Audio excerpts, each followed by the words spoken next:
Hello students, कैसे हैं आप। मैं अनुराधा मित्तल लेके आई हूँ पॉलिटिकल साइंस सब्जेक्ट की नंबर ऑफ सीरीज, जिसमें हम प्रिपेयर करवा रहे हैं पॉलिटिकल साइंस की दोनों बुक्स। एक बुक जो है आपकी कंटेम्प्रेरी वर्ल्ड पॉलिटिक्स, वो कंप्लीट हो चुकी है। आप प्लेलिस्ट में देखेंगे तो उसके रिगार्डिंग ऑल चैप्टर्स के ऑलमोस्ट ऑल चैप्टर के वीडियोज आपको अवेलेबल होंगी। अब हमने स्टार्ट करी है आपकी दूसरी book, Indian politics since independence, यानी इंडिपेंडेंस के बाद 1947 के बाद से लेकर आज तक का सिनेरियो क्या रहा है इंडियन पॉलिटिकल सिस्टम का।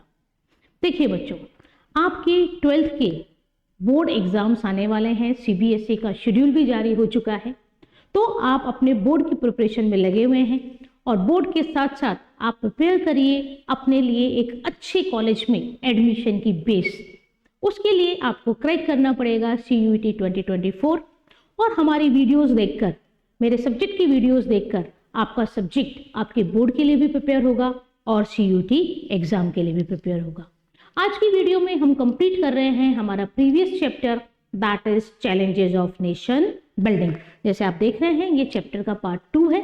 कुछ चैप्टर के टॉपिक्स हम पिछली वीडियो में कंसिडर कर चुके हैं, उन्हें ब्रीफ में मैं भी आपको रिवाइज करवाऊंगी, और कुछ टॉपिक्स जो रिमेनिंग है वो आज हम कंप्लीट करके हमारा ये वाला जो चैप्टर है और आपके सिलेबस का जो CUET का सिलेबस है उसकी जो सेकंड यूनिट है, यहाँ आपके बोर्ड की बुक में ये फर्स्ट है और CUET का जो सिलेबस है उसमें सेकंड यूनिट में इसको इंडिकेट किया गया है, वो यूनिट आपकी कंप्लीट हो जाएगी।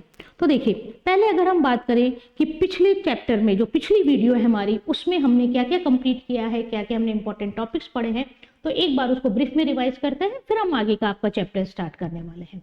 देखिए बेटा, यहाँ पर हमें पता है कि लगभग 200 सालों तक हमारा प्यारा भारत अंग्रेजों की कॉलोनी रहा, अप्रॉक्स 200 ईयर्स। अंग्रेज व्यापारी की तरह भारत में आए, लेकिन पूरे भारत को उन्होंने धीरे धीरे करके अपने कंट्रोल में कर लिया। पहले इकोनॉमिकली कंट्रोल, फिर पॉलिटिकली कंट्रोल और फिर कल्चरली कंट्रोल, और धीरे धीरे हम इतने कंट्रोल हो गए कि उनसे निकलने के लिए, उनसे आज़ादी करने के लिए हमें काफ़ी सारा संघर्ष करना पड़ा। काफ़ी सारे हमारे लीडर्स, फ्रीडम फाइटर्स शहीद हुए। काफ़ी सारों ने कुछ कुछ ऐसी यातनाएं सही कि जिनको अगर हम सुने तो ही हमारा दिल दहल जाता है, और उन सब की कुर्बानी के बाद हमें मिला हमारा प्यारा आज़ाद भारत। अब देखिए क्या होता है बेटा, आज़ादी की खुशी मिली हमें 1947 में, लेकिन जैसे मैंने आपको पिछली वीडियो में बताया था, इस खुशी के साथ एक दुख भी था, और वो दुख था भारत का विभाजन। भारत को दो भागों में बांटा गया, एक भारत और पाकिस्तान। 1947 में 15 अगस्त 1947 की जो मिडनाइट थी, उसमें इंडिपेंडेंस की डिक्लेरेशन हुई, और मैं आपको बता चुकी हूं कि भारत का डिवीजन होगा, पार्टीशन होगा, इसकी डिक्लेरेशन हुई थी 3 जून 1947, जिसको बोला जाता है माउंटबेटन डिक्लेरेशन। माउंटबेटन उस समय के गवर्नर जनरल थे, और गवर्नर जनरल थे, उन्होंने ये डिक्लेयर किया कि अब इंडिया दो भागों में बटेगा, एक भारत और दूसरा पाकिस्तान। ये जो माउंटबेटन डिक्लेरेशन हुई, इसके जो बेस कहीं से कहीं था, वो था 2 नेशन थ्योरी, द्विराष्ट्र का सिद्धांत। 2 नेशन थ्योरी की यदि हम बात करें तो ये मोहम्मद अली जिन्ना और मुस्लिम लीग के द्वारा फ्रेम की गई थी, जिसमें ये कहा गया था 2 separate community, 2 separate country will be established, Bharat for Hindus and Pakistan for Muslims. इसको कहा गया 2 नेशन थ्योरी, यानी जो मेजोरिटीज हैं वो अलग अलग पार्ट में रहे, 2 नेशन बना दिए जाएं, हिंदुओं के अलग और मुसलमानों के लिए अलग। ठीक है। और जब फिर याद करिए, मैंने आपको बताया था कि हमारी जो कॉन्स्टिट्यूशनल असेंबली बनी थी वो बनी थी 389 मेंबर्स की, और इसका जो सुझाव दिया था, जो रिकमेंडेशन दी गई थी, वो दी थी कैबिनेट मिशन ने। और मैंने आपको बताया था कि ये जो 389 मेंबर्स हैं, they are from the unified India, यानी 1946 में कैबिनेट मिशन बना, तब भी ये नहीं था कि इंडिया का पार्टीशन होगा। लेकिन जब सिचुएशंस आउट ऑफ कंट्रोल हुई और ये लगा कि पार्टीशन के अलावा और कोई रास्ता नहीं बचा है, तो एट लास्ट 3 जून 1947 को माउंटबेटन डिक्लेयर करते हैं कि इंडिया 2 भागों में डिवाइड होगा, एक भारत और दूसरा पाकिस्तान। पाकिस्तान की अलग से कॉन्स्टिट्यूशनल असेंबली बनी, और यहां से 90 मेंबर्स कहां चले जाते हैं, पाकिस्तान की असेंबली में, और इंडिया की जो कॉन्स्टिट्यूशनल असेंबली रह गई वो कितने सदस्यों की रह गई थी? 299 मेंबर्स की रह गई थी। ठीक है, अब हम आगे की बात करें। अब क्या हुआ बेटा आगे कि जब ये है, आप देखिए वर्ड देख रहे हैं ट्रस्ट विथ डेस्टिनी, ये भी इंपॉर्टेंट है। ट्रस्ट विथ डेस्टिनी क्या है? पंडित जवाहरलाल नेहरू की स्पीच है जो उन्होंने 15 अगस्त 1949 को मिडनाइट में इंग्लिश में दी थी in front of constitutional assembly, जिसमें ये बताया था what are the future goals of India, यानी भाग्य वधु से चिर परिचित मुलाकात, हिंदी में इसको कहा जाता है ट्रस्ट विद डेस्टिनी को। यानी पंडित जवाहरलाल नेहरू जो हमारे फर्स्ट प्राइम मिनिस्टर बने, 1964 तक के प्राइम मिनिस्टर है, इन्होंने संविधान सभा के सामने जो आजाद भारत में पहला भाषण दिया, पहली स्पीच दी, उसको क्या कहा जाता है? ट्रस्ट विद डेस्टिनी, जिसमें ये बताया गया कि इंडिया के फ्यूचर में ऑब्जेक्टिव्स, मोटिव्स और गोल्स क्या रहेंगे और किस किस तरह से इनको अचीव करने के लिए एफर्ट्स किए जाएंगे। उसके बाद हमने इंपॉर्टेंट टॉपिक पढ़ा था, दैट इज 3 ब्रॉड चैलेंजेस, यानी कि जो इंडियन गवर्नमेंट बनी, जब इंडिया इंडिपेंडेंट हुआ, तो इंडिपेंडेंट होते ही उसके सामने नंबर ऑफ चैलेंजेस क्या थे? बहुत सारे नंबर ऑफ चैलेंजेस थे, क्योंकि हम ब्रिटिश कॉलोनी रहे थे, हमारा इंडिपेंडेंट स्टेटस नहीं था। अब हम इंडिपेंडेंट स्टेटस करते हुए, प्राप्त करते हुए हमारी गवर्निंग सिस्टम हमें रन करना था, तो नंबर ऑफ चैलेंजेस थे, लेकिन मेन 3 चैलेंजेस बुक में कंसिडर किए गए हैं। और 3 मेन चैलेंजेस क्या थे? पहला था यूनिटी इन डाइवर्सिटी, सेकेंड था एस्टैब्लिशिंग डेमोक्रेसी, और थर्ड था डेवलपमेंट एंड वेलबींग। क्या थे ये 3 चैलेंजेस? कि इंडिया में जितनी डाइवर्सिटी है उस डाइवर्सिटी को मेंटेन करते हुए यूनिटी एस्टैब्लिश करना। मैंने पिछली क्लासेस में बताया था, इसका मतलब ये नहीं है कि डाइवर्सिटी ही खत्म कर दें, डाइवर्सिटी खत्म नहीं हो सकती, लेकिन क्या करना है, उस डाइवर्सिटी को मेंटेन करते हुए उस डाइवर्सिटी में एक यूनिटी लानी है। वसुधैव कुटुंबकम, है ना, भारत का सिद्धांत देखें तो क्या है? वसुधैव कुटुंबकम, यानी पूरे विश्व को एक कुटुंब बना देना। और जब भारत की बात आएगी तो बिल्कुल हम तो और उसको एक का करेंगे। तो जो भारत में अलग अलग तरह के कल्चर हैं, रिलीजन है, कास्ट है, जो भी डाइवर्सिटी है, उन सब डाइवर्सिटी को इकट्ठा करके एक यूनिफाइड इंडिया बनाना पहला चैलेंज था। दूसरा चैलेंज बात करें तो एस्टैब्लिश डेमोक्रेसी। इंडियन पीपल्स को, इंडियन गवर्नमेंट को, इंडियन लीडर्स को अच्छे से पता था कि डेमोक्रेसी से अच्छा कोई भी गवर्निंग सिस्टम नहीं है, क्योंकि हम रूलिंग सिस्टम देख चुके थे कि जब हम इंडिपेंडेंट नहीं थे, हम पे जब ब्रिटिश रूल कर रहे थे, तो हमारे साथ क्या क्या हो रहा था। तो इन सब चीजों से बचने के लिए इंडियन गवर्नमेंट के जो लीडर्स थे उनके दिमाग में सेट था कि आफ्टर इंडिपेंडेंस हमें कैसी गवर्नमेंट चाहिए? हमें डेमोक्रेटिक गवर्नमेंट चाहिए। डेमोक्रेटिक गवर्नमेंट मतलब जो पीपल्स को इक्वलिटी दे, जो पीपल्स को फ्रीडम और लिबर्टी प्रोवाइड करवाए, ठीक है, जहां पर पीपल्स के पास राइट हो गवर्नमेंट को इलेक्ट करने का, गवर्नमेंट को रिमूव करने का और गवर्नमेंट को क्रिटिसाइज करने का। डेमोक्रेसी कौन सी गवर्नमेंट होती है? जहां पीपल्स का मेजर पार्टिसिपेशन होता है गवर्निंग सिस्टम में, उसको हम क्या कहते हैं? डेमोक्रेसी कहते हैं। और इंडियन जो पीपल्स थे, जैसे मैंने पिछली क्लास में बताया था आपको, उन्होंने यूनिवर्सल एडल्ट फ्रेंचाइज या यूनिवर्सल सफ्रेज के द्वारा इस डेमोक्रेसी को एस्टैब्लिश करने की कोशिश की थी, यानी हर एडल्ट को without any discrimination right to vote दिया गया।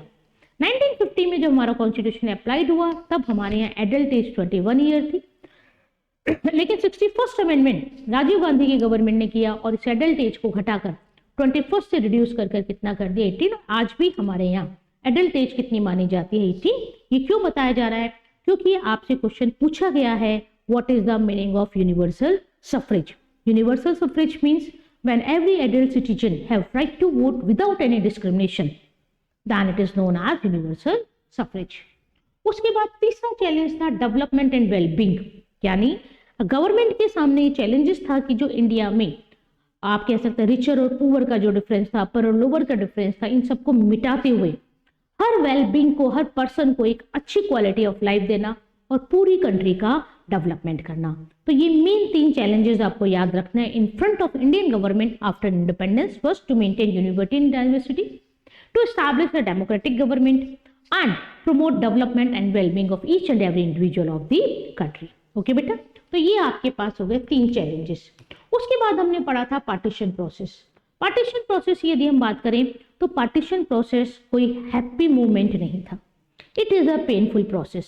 काफी सारे पीपल्स को अपना घर छोड़ना पड़ा, अपनी प्रॉपर्टी छोड़नी पड़ी और इधर से उधर वो मूव हुए, ट्रांसफॉर्म हुए केवल अपनी लाइफ को बचाने के लिए। काफी सारे बच्चे अनाथ हो गए, माँ बाप छूट गए, महिलाओं के साथ बहुत दुर्व्यवहार किया गया और ये एक पार्टीशन का जो प्रोसेस था, जो ये पार्टीशन हुआ, एक बहुत दर्द भरी घटना थी। पार्टीशन के प्रोसेस में जो प्रॉब्लम आ रही थी, बेसिकली प्रॉब्लम ये आ रही थी कि इसको जिस बेसिस पे डिवाइड किया गया उस बेसिस पर इंडिया का पॉलिटिकल स्ट्रक्चर नहीं था।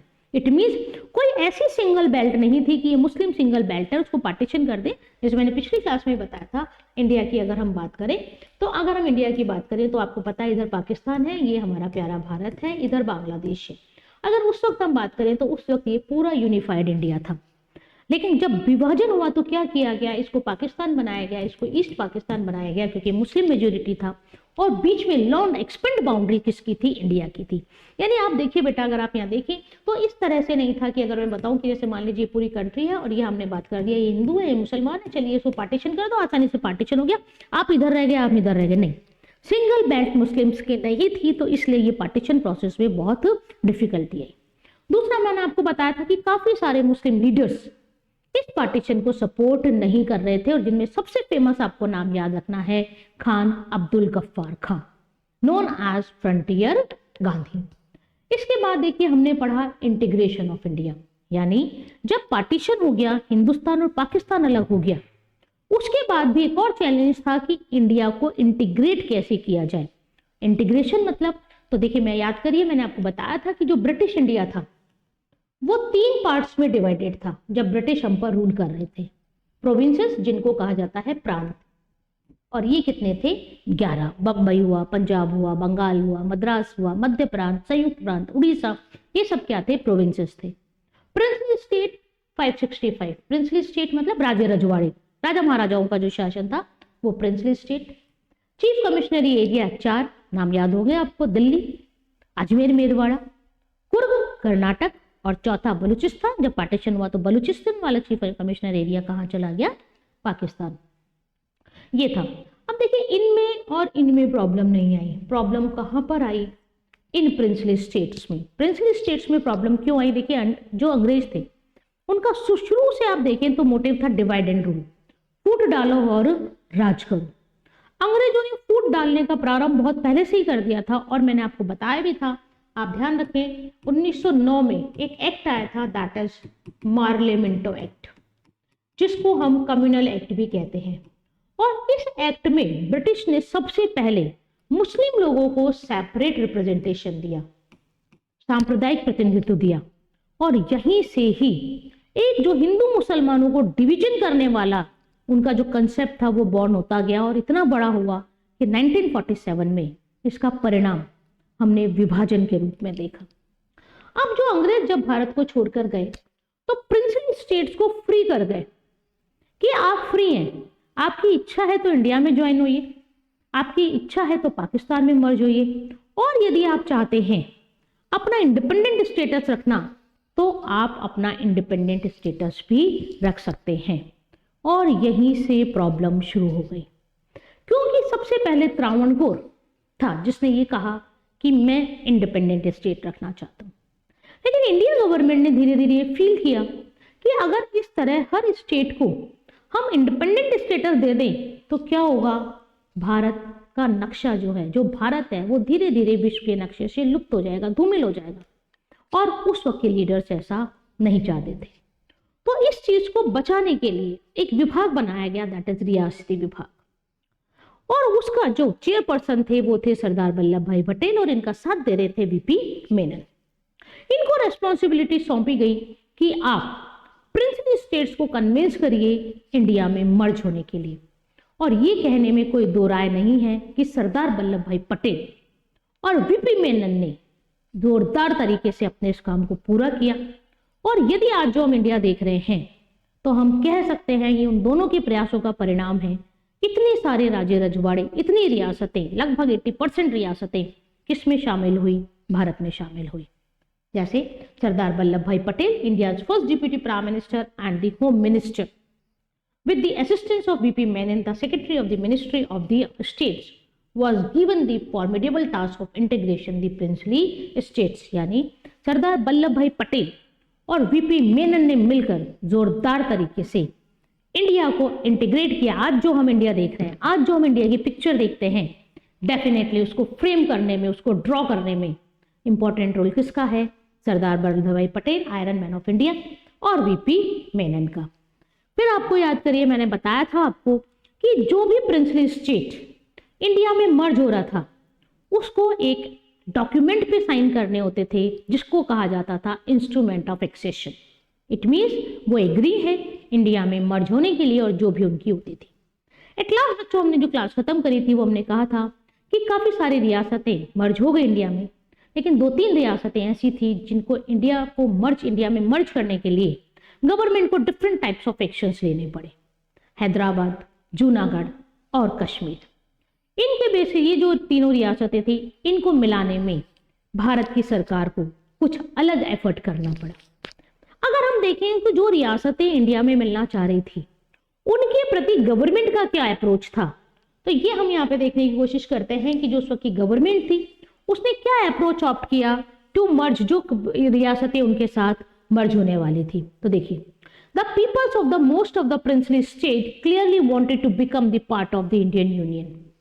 The government was prepared to be flexible in giving autonomy to some regions.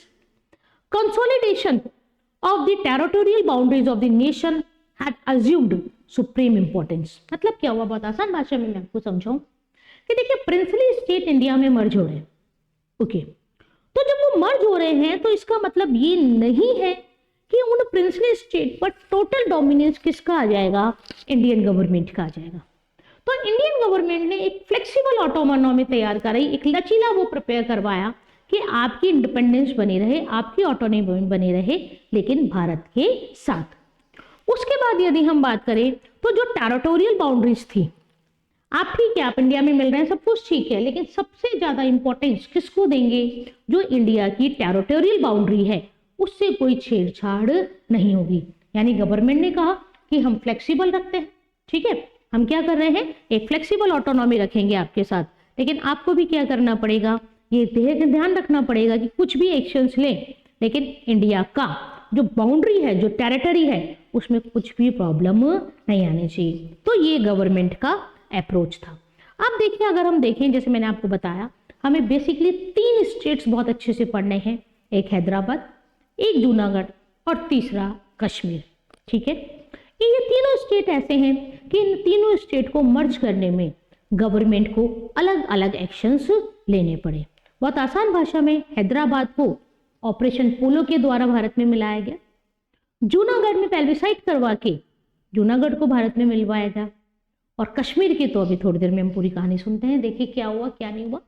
सबसे पहले हम देख रहे हैं हैदराबाद की कहानी कि हैदराबाद को मिलाने में भारत को प्रॉब्लम क्यों आई, या सरदार पटेल को स्पेशल एफर्ट्स क्या करने पड़े।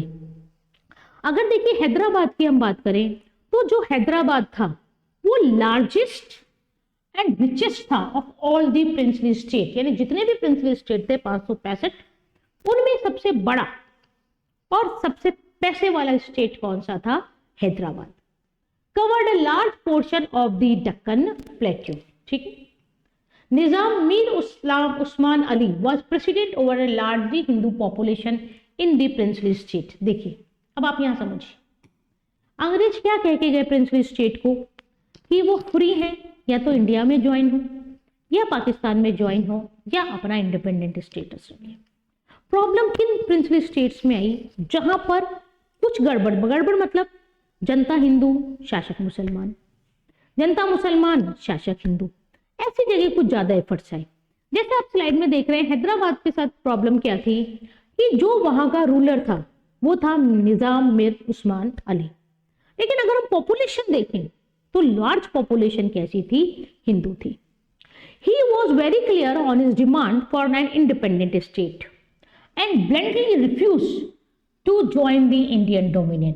यानी हैदराबाद ने भी क्या कहा था, we want our independent status, यानी ना हमें पाकिस्तान में मर्ज होना है, ना हमें हिंदुस्तान में मर्ज होना है, हमें अपना इंडिपेंडेंट स्टेटस रखना है। और उन्होंने बहुत ही ब्लंटली रिफ्यूज कर दिया था सरदार पटेल के प्रपोजल को कि हम इंडिया में ज्वाइन नहीं होंगे। आगे की कहानी सुनिए। ही ड्रू सपोर्ट फ्रॉम जिन्ना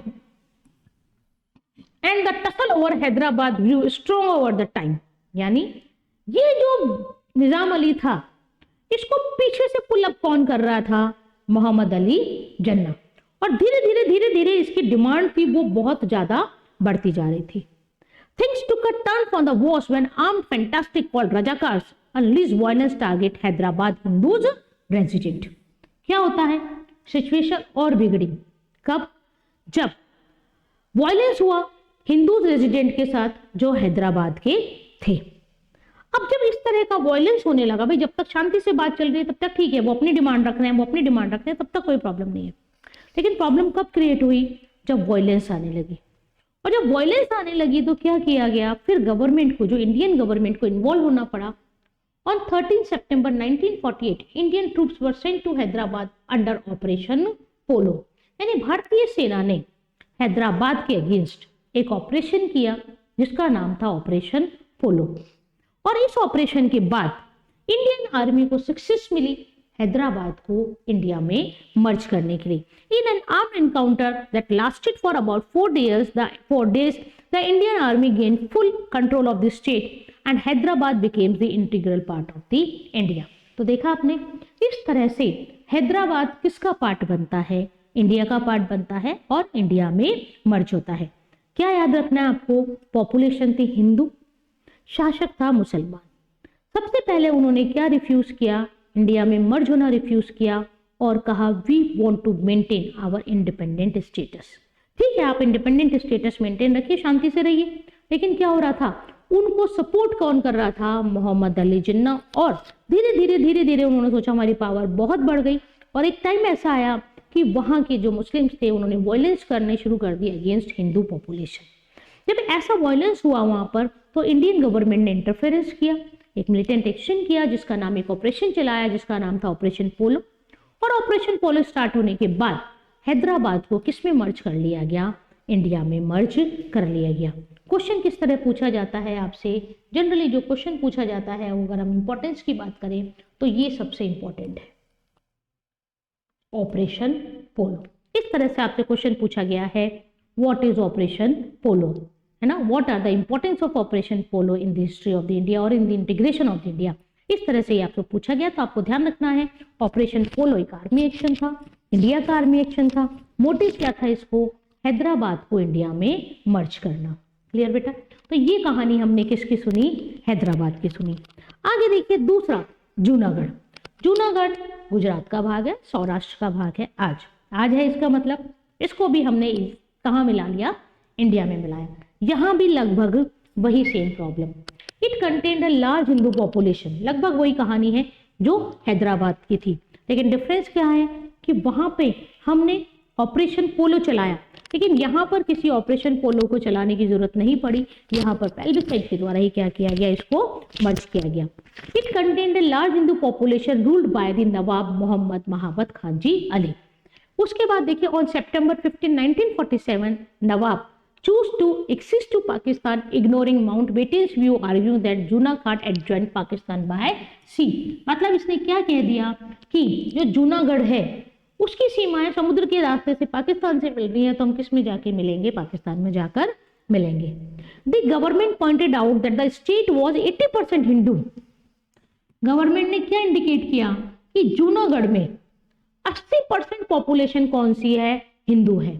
और उन्होंने कहा कि चलिए जनमत संग्रह कराते हैं जूनागढ़ में। उस जनमत संग्रह के द्वारा जो भी आंसर निकलेगा उस आंसर को हम एक्सेप्ट कर लेंगे। Pakistan agree to discuss subject to the withdrawal of Indian troops, a condition Indian rejected. Pakistan ने कहा ठीक है हम करेंगे, लेकिन इंडियन जो ट्रूप्स हैं उनको हटाना पड़ेगा, लेकिन इंडिया ने वो बात नहीं मानी। लेकिन क्या होता है, फरवरी 1948 में जूनागढ़ में जनमत संग्रह करवाया जाता है और डिसीजन किसके फेवर में जाता है, इंडिया के फेवर में जाता है। And Junagadh become a part of Indian state of Saurashtra until November 1956 when Saurashtra became part of Bombay state. यानी अभी मैं आपको बताऊंगी, ये डेट हमें ध्यान रखनी है, 1 नवंबर 1956। ठीक है, स्टेट रीऑर्गेनाइजेशन कमीशन पढ़ेंगे, उसकी रिपोर्ट आएगी, उसकी रिपोर्ट के बाद जो भी कहानी होगी आगे की हम पढ़ेंगे। In 1960, Bombay state was split into linguistic states of Maharashtra and Gujarat, in which Junagadh was located, and since then Junagadh is a part of Gujarat। देखिए वापस से सुनिए जूनागढ़ की कहानी। आज अगर हम देखें तो जूनागढ़ गुजरात का भाग है। आजादी के बाद जूनागढ़ ने भारत में शामिल होने से मना किया था, लेकिन इंडियन गवर्नमेंट ने ये नोटिस किया कि जूनागढ़ में 80% पॉपुलेशन हिंदू है और जूनागढ़ को किस में मर्ज करना है, इंडिया में मर्ज करना है। लेकिन ये ध्यान रखना है कि यहाँ पर कोई भी आर्मी एक्शन नहीं लिया गया। यहाँ पर एक जनमत संग्रह कराया गया, जनता की राय जानी गई और जनता ने जब बहुमत से एक्सेप्ट किया कि हम इंडिया में मर्ज होंगे तो जूनागढ़ को सौराष्ट्र प्रांत में मिला लिया गया। तब तक बॉम्बे और गुजरात जो था एक ही भाग था, लेकिन बाद में नवंबर 1956 में उसके बाद क्या हुआ, बॉम्बे स्टेट बना। उसके बाद बॉम्बे वापस जो महाराष्ट्र और गुजरात दो में स्प्लिट होगा भाषा के आधार में, मराठी इधर गुजराती इधर। तब जूनागढ़ किसका पार्ट रह गया, गुजरात का पार्ट रह गया और तब से लेके आज तक जूनागढ़ गुजरात का एक प्रांत है। यानी जूनागढ़ को किस में सक्सेसफुली किस में मर्ज करवा लिया गया, इंडिया में मर्ज करवा लिया। तो दो हमने प्रोविंसेस देख लिए, दो हमने प्रिंसली स्टेट देख लिए, हैदराबाद और जूनागढ़। तीसरा देखिए कश्मीर। कश्मीर की तो क्या कहानी है ना। अगर ये कहा जाता है धरती पर कहीं स्वर्ग है तो यही है, यही है, यही है। कहाँ है, कश्मीर में। ठीक है, अब देखिए कश्मीर को यदि हम देखें तो हम पहले भी पढ़ चुके हैं, जहां हमने रिलेशंस वाला चैप्टर पढ़ा था, इंडो पाक रिलेशन, वहां भी मैंने आपको ये पूरी कहानी समझाई थी। वहां हमने इसको इंटरनेशनल रिलेशंस में लेके पढ़ा था, relations between India and Pakistan. यहाँ हम पढ़ रहे हैं how the Kashmir merge in India, की कश्मीर के पीछे की कहानी क्या है। तो देखिए ब्रीफ में मैं आपको बताना चाहूँ क्या था। देखिए कश्मीर भी एक प्रिंसली स्टेट था, लेकिन इसकी कहानी थोड़ी सी उल्टी है, जैसे हैदराबाद और जूनागढ़। हैदराबाद और जूनागढ़ में क्या था, पॉपुलेशन हिंदू थी और महाराजा मुसलमान था। यहाँ उल्टा कश्मीर में जो महाराजा था उसका नाम था महाराजा हरि सिंह। नाम से आपको पता चल गया, यानी राजा कैसा था, हिंदू। लेकिन आपको पता है कश्मीर में मेजर पॉपुलेशन कौन सी थी, मुस्लिम पॉपुलेशन थी। ठीक है, स्टार्टिंग में जो महाराजा हरि सिंह है वो इंडिपेंडेंट स्टेटस की डिमांड करते हैं कि हमें ना भारत में मिलना ना पाकिस्तान में मिलना, हमें क्या रखना है, एक इंडिपेंडेंट स्टेटस रखना है। देखिए कश्मीर के बारे में, it was a princely state when with a Hindu king ruling over a predominant Muslim population which had remained reluctant to join either of the two nations. Clear? The case of this strategically located kingdom was not just very different but also one of the toughest as it had important international boundaries. देखिए कश्मीर की क्या कहानी है, एक तो ये हो गया आपका कि राजा हिंदू और पॉपुलेशन मुसलमान। लेकिन यदि इसकी जोग्राफिकल पोजीशन भी देखें कश्मीर की, तो इस जोग्राफिकल पोजीशन के कारण, इंटरनेशनल बाउंड्रीज के कारण भी कश्मीर क्या है, एक इंपॉर्टेंट स्टेटस रखता है। The ruler of Kashmir Maharaja Hari Singh had offered a proposal of still agreement to both India and Pakistan pending a final decision on this state accession। यानी डिसीजन पेंडिंग रहा कि किस में मिलना है, किसी में नहीं मिलना। उन्होंने कहा मैं अपना डिसीजन जो पेंडिंग रखता हूँ, बाद में बताएंगे किस में मिलना है किस में नहीं मिलना। उन्होंने एट द मोमेंट क्विकली कोई भी डिसीजन नहीं किया। लेकिन क्या होता है उधर ही अगर हम देखें तो पाकिस्तान क्या करता है, इस स्टिल एग्रीमेंट को इन्वेड कर डिनाइड करते हुए कश्मीर में आप कह सकते हैं कि कश्मीर में उन्होंने ट्राइबल अटैक्स करवा दिए। ठीक है, क्यों? क्योंकि वो चाहते थे कि पाकिस्तान क्या चाहता था कि कश्मीर किसका पार्ट बने, पाकिस्तान का पार्ट बने। क्या डिमांड थी, तो मैंने आपको बताया इंटरनेशनल बाउंड्रीज की इंपॉर्टेंस हो गई। दूसरा मेजर पॉपुलेशन कैसी थी, मुस्लिम। तो वहां से क्या किया जाता है, जो पाकिस्तान है वो क्या करता है, ट्राइबल अटैक करवा देता है कश्मीर पर। अब देखिए ट्राइबल अटैक जब कश्मीर पर होता है तो उसकी यदि हम बात करें तो क्या हुआ कि ट्राइबल अटैक हुआ। महाराजा हरि सिंह ने अभी तक ये डिसाइड नहीं किया कि वो किस में इंक्लूड होंगे, पाकिस्तान में इंक्लूड होंगे या हिंदुस्तान में इंक्लूड होंगे। तो जब इस तरह का ट्राइबल अटैक किया गया तो राजा हरि सिंह किसकी हेल्प मांगते हैं, भारत से हेल्प मांगते हैं कि वहां से अटैक हो रहा है कश्मीर पर, आप मेरी हेल्प करिए। नेहरू थोड़े आइडियलिस्टिक अप्रोच थे, वो हेल्प प्रोवाइड करने के लिए इंडियन आर्मी को भेजने लगते हैं। लेकिन सरदार पटेल जो एक रियलिस्टिक अप्रोच रखते हैं, उनको पता है किसकी नब्ज कहाँ दबानी है। उन्होंने कहा ठहरो भैया रुको। वो महाराजा हरि सिंह से कहते हैं कि पहले आप ये एग्री होइए कि आप इंस्ट्रूमेंट ऑफ एक्सेशन पे साइन करेंगे, तभी हम आपकी हेल्प करेंगे, नहीं तो हम आपकी हेल्प नहीं करेंगे। इंस्ट्रूमेंट एक्सेशन याद करिए, मैंने भी थोड़ी देर पहले ही बताया। इंस्ट्रूमेंट ऑफ एक्सेशन क्या था, एक डॉक्यूमेंट था जो उन प्रिंसली स्टेट को साइन करना होता था जो इंडिया में ज्वाइन हो रहे हैं या जो इंडिया में मर्ज हो रहे हैं। महाराजा हरि सिंह इस बात के लिए एग्रीड होते हैं और वो कहते हैं कि ठीक है, मैं इंस्ट्रूमेंट ऑफ एक्सेशन पर साइन करता हूं, आप आर्मी भेजकर मेरे कश्मीर को बचाइए। इंडियन गवर्नमेंट यहाँ से आर्मी भेजती है, लेकिन उसी वक्त क्या किया जाता है, इस इशू को यूएनओ में ट्रांसफर कर दिया जाता है। जब यूएनओ में ट्रांसफर किया जाता है, तो जब ये यूएनओ के पास ये मसला जाता है, तो यूएनओ के पास मसला जाता है तो यूएनओ सीज फायर का ऑर्डर देता है, मतलब जहो जहां है वहां रुक जाइए। तो जैसे मान लीजिए हम कोशिश करें कि ये हमारा जम्मू कश्मीर वाला एरिया है, ठीक है, तो ये देखिए, तो जब इधर से ट्राइबल अटैक हुआ तो ये वाला कुछ पार्ट किसके पास रह गया, यहाँ सीज फायर हुआ, इंडियन यहाँ आर्मी यहाँ रह गई, ट्राइबल्स यहाँ रह गए, और जब सीज फायर हुआ तो जो जहाँ था वहीं खड़ा रह गया। तो ये वाला जो पोर्शन है हमारा, इधर आपको पता है ये वाला आपने देख रखा होगा, ये मैंने पहले भी बताया हुआ आपको, ये एक्साइज चिन्ह है जो चाइना ने कंट्रोल कर लिया था 1962 में, और ये हम 1948 की बात करें तो 1948 में ये वाला जो पार्ट है ये किसके द्वारा कैप्चर कर लिया गया, पाकिस्तान के द्वारा, जिसे हम क्या कहते हैं, पीओके, पाकिस्तान ऑक्यूपाइड कश्मीर, जिसे पाकिस्तान आजाद कश्मीर कहकर पुकारता है।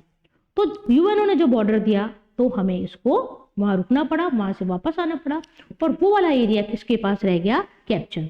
The Maharaja of Jammu and Kashmir appealed to India for help. He sent his representative Sheikh Abdullah to Delhi to ask for India's help. Sheikh Abdullah उस वक्त प्राइम मिनिस्टर थे वहां के, उनको भेजा और कहा कि आप इंडिया से हेल्प करिए। On 26 October 1947 Maharaja Hari Singh signed an instrument of accession. मैंने बताया आपको, according to the terms of this document India jurisdiction would extended to external affairs, communication and defence, है ना, हिंदी में इनको क्या बोलेंगे, विदेशी मामले, संचार और रक्षा।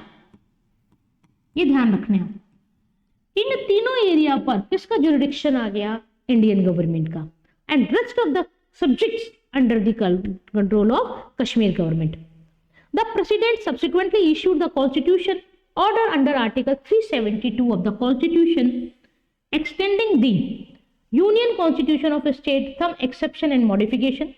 As per Section 3 of the Jammu Kashmir Constitution, Jammu Kashmir shall be an integral part of the Union of India. अब सुनिए बेटा यहाँ पे कहानी, महाराजा हरि सिंह ने हेल्प मांगी, इंडियन गवर्नमेंट ने हेल्प दी, और इंडियन गवर्नमेंट के हेल्प के बाद हमारा एक पोर्शन पाकिस्तान के कैप्चर में चला गया।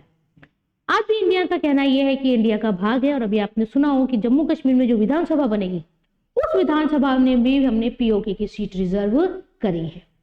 महाराजा हरि सिंह एग्रीड हो गए, विदेशी मामले, संचार और रक्षा जो था वो किसके जुरिडिक्शन में आ गया, इंडियन गवर्नमेंट की, बाकी ऑटोनॉमी किसकी रही। लेकिन यहाँ पर आपको ये आर्टिकल 370 समझना बहुत जरूरी है, करंट का बहुत मुद्दा है, करंट से क्वेश्चन आ सकते हैं, और आपके एग्जाम में तो क्वेश्चन बनने की संभावना है ही है। इंडियन गवर्नमेंट क्या करती है कि अपने कॉन्स्टिट्यूशन में आर्टिकल 370 के तहत जम्मू कश्मीर को स्पेशल स्टेट का स्टेटस देती है, यानी जम्मू कश्मीर को विशेष राज्य का दर्जा दिया गया। क्या हो गया विशेष राज्य का दर्जा देने से, Jammu Kashmir have his own constitution, the citizen of Jammu Kashmir have dual citizenship, one citizenship of India and other citizenship of Jammu and Kashmir. Clear.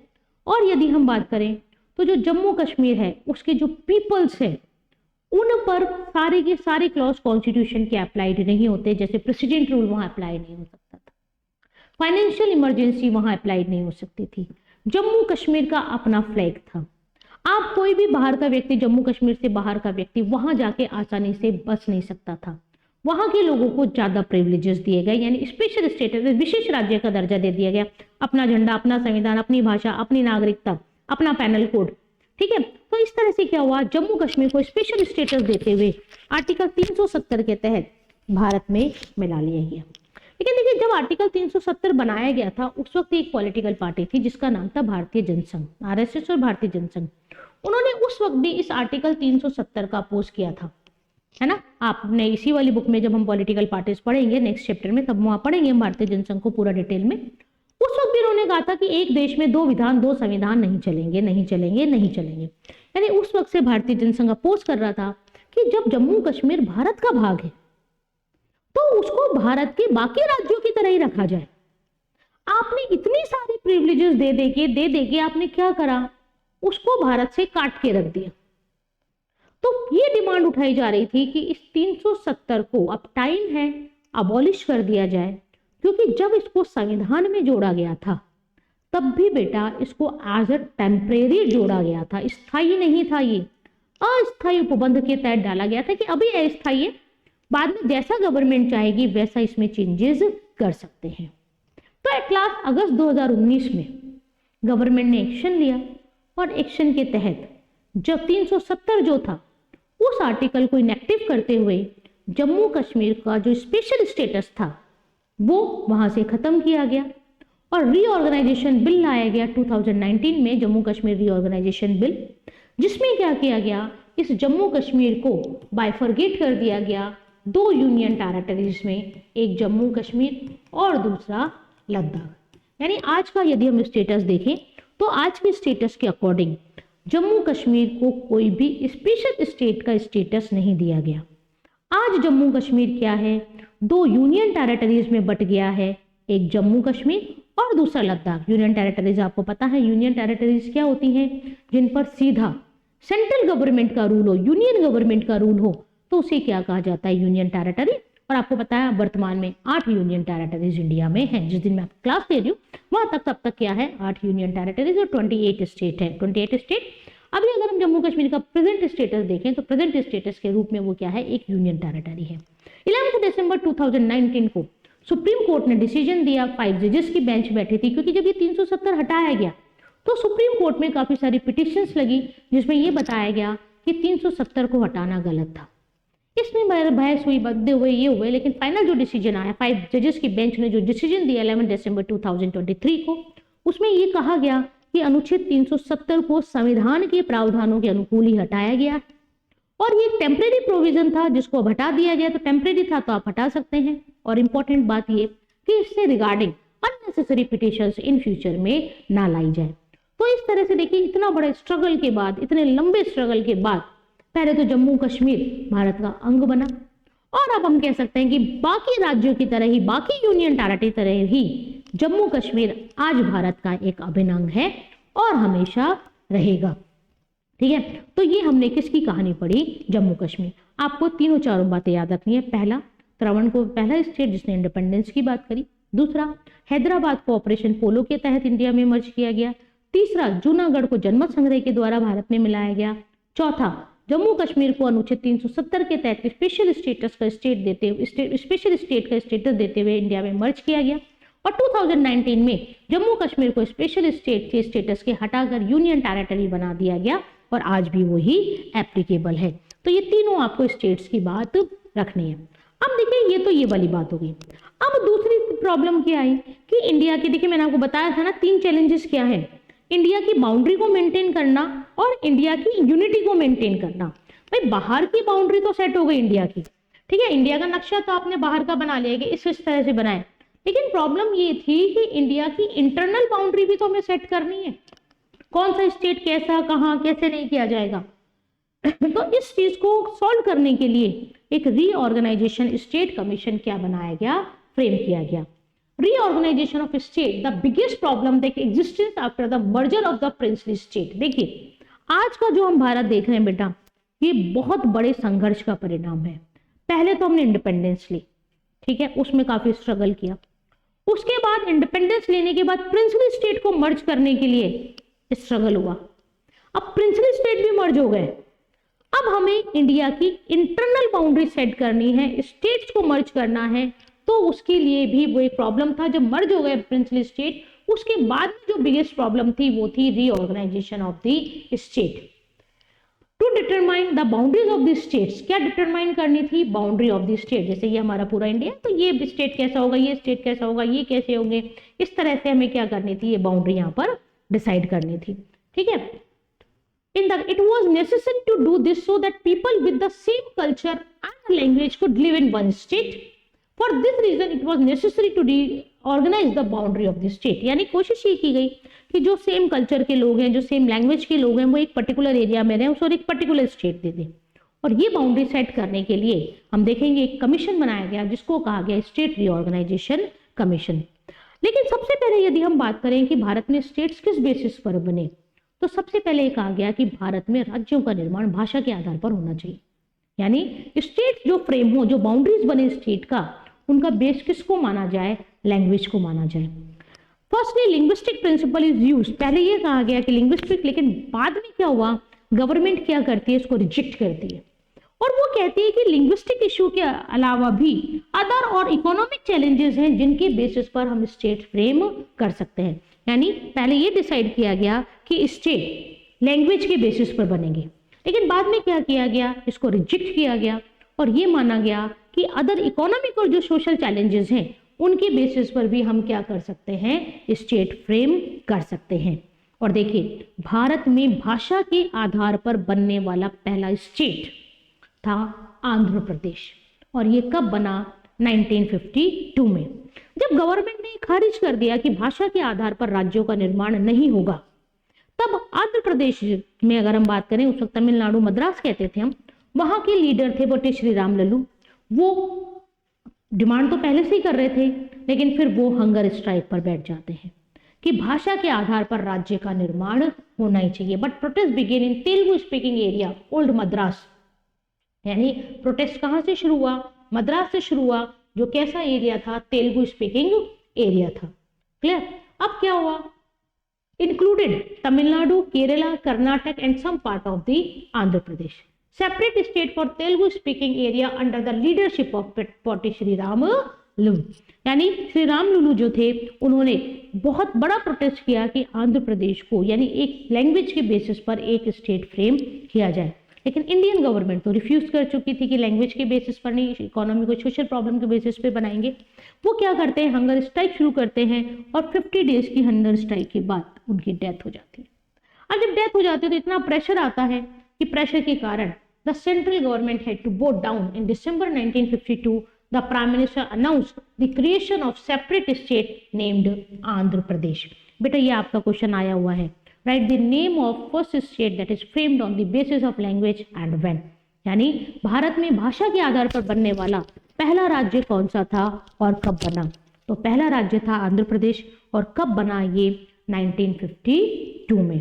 Clear? उसके बाद देखिए क्या हुआ, अब ये तो बन गया, लेकिन अभी बाकी स्टेट्स को भी रीऑर्गेनाइज करना था, रीफ्रेम करना था, और ऐसा दोबारा ना हो इसलिए क्या बनाया गया? एक स्टेट रीऑर्गेनाइजेशन कमीशन बनाया गया। ठीक है, इस रीऑर्गेनाइजेशन कमीशन का काम क्या था? इस रीऑर्गेनाइजेशन कमीशन का काम था इंडिया में स्टेट्स की बाउंड्री बनाना। इस रीऑर्गेनाइजेशन कमीशन ने काम किया, पूरे देखा किस भाषा पे किस पे नहीं बनाया जा सकता था, और इंडिया की इंटरनल बाउंड्री तैयार की गई। स्टेट रीऑर्गेनाइजेशन कमीशन देखिए क्या है, ये आपसे पूछा गया है, कब फ्रेम हुआ था? ध्यान रखना है आपको, 1953 में ये क्या हुआ है? फ्रेम हुआ है। ठीक है, रीऑर्गेनाइजेशन कमीशन कब फ्रेम हुआ है? 1953 में, और आपको ये ध्यान रखना है आंध्र प्रदेश 1952 में ही बन गया है। State reorganisation commission in view of the increasing disorder in the country, the government constitute state reorganisation commission for the reorganisation of the state. The function of the commission was to consider the process of state reorganization. Result, the commission also agreed that reorganization of state should be on the basis of the language spoken there. On the basis of the report of this commission, the State Reorganization Commission was act passed in 1956, and on the basis of this act, the 14 state and 6 union territories were created in the country. आया बच्चों समझ में? देखिए क्या पढ़ा हमने ये पढ़ा कि 1947 में इंडिया इंडिपेंडेंट हुआ, फिर हमने धीरे धीरे प्रिंसली स्टेट्स को मिला लिया। प्रिंसली स्टेट को मिलाने के बाद फिर हमने क्या करा? प्रिंसली स्टेट्स को मर्ज करा। प्रिंसली स्टेट को मर्ज करने के बाद प्रॉब्लम किस में आई? इंटरनल बाउंड्रीज में आई कि इंडिया की इंटरनल बाउंड्री कैसे बने, स्टेट कैसे फ्रेम हो। ठीक है, स्टेट कैसे फ्रेम हो, उसके लिए पहले कौन सा बेस चुना गया था? लैंग्वेज। लेकिन बाद में क्या किया गया? इसको रिजेक्ट किया गया।